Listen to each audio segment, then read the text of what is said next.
రమాలా collections grand opening సందర్భంగా ప్రతి ఒక్క బిల్లింగ్ కి ఒక ఆశ్చర్యకరమైన బహుమతి.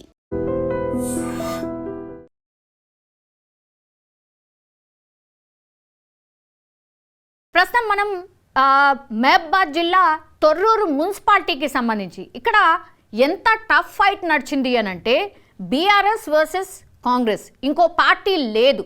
సో ఎంత భయంకరమైనటువంటి ఫైట్ నడిచింది అంటే నువ్వా నేనా అన్నట్టుగా తొర్రూరు మున్సిపాలిటీలో ఒక భీకరమైనటువంటి ఫైట్ నడిచింది. ఇక్కడ యాక్చువల్లీ మనం చెప్పుకుంటే కనుక BRS very very strong actually తొర్రూరులో.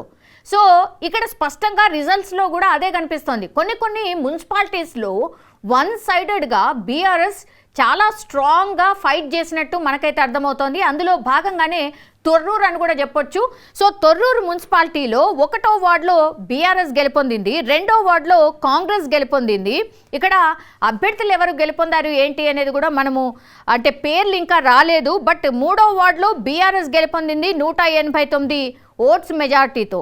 4వ వార్డులో బీఆర్ఎస్ గెలుపొందింది, 5వ వార్డులో కాంగ్రెస్ గెలుపొందింది, 6వ వార్డులో కాంగ్రెస్, 7వ వార్డులో బీఆర్ఎస్, 8వ వార్డులో బీఆర్ఎస్, 9వ వార్డులో బీఆర్ఎస్ గెలుపు 13, కేవలం 13 ఓట్స్ మెజార్టీతో గెలుపొందింది బీఆర్ఎస్. 10వ వార్డులో కాంగ్రెస్ గెలిచింది 500 ఓట్ల మెజార్టీతో. 11వ వార్డులో బీఆర్ఎస్ గెలుపొందింది కేవలం 16 ఓట్ల మెజార్టీతో.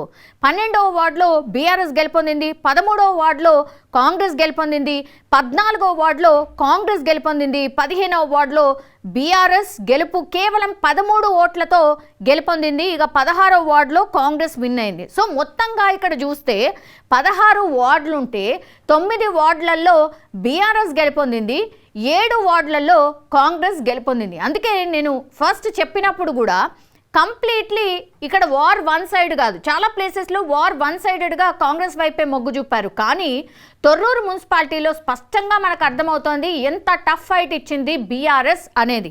So BRS very very strong తొర్రూరులో, అది ఇక్కడ రిజల్ట్లో కూడా మనకు కనిపిస్తోంది. తొర్రూరు మున్సిపాలిటీని ఇప్పుడు తొర్రూరు మున్సిపాలిటీ ఇప్పుడు బీఆర్ఎస్ కైవసం చేసుకున్నట్టు స్పష్టంగా మనకైతే అర్థమవుతోంది.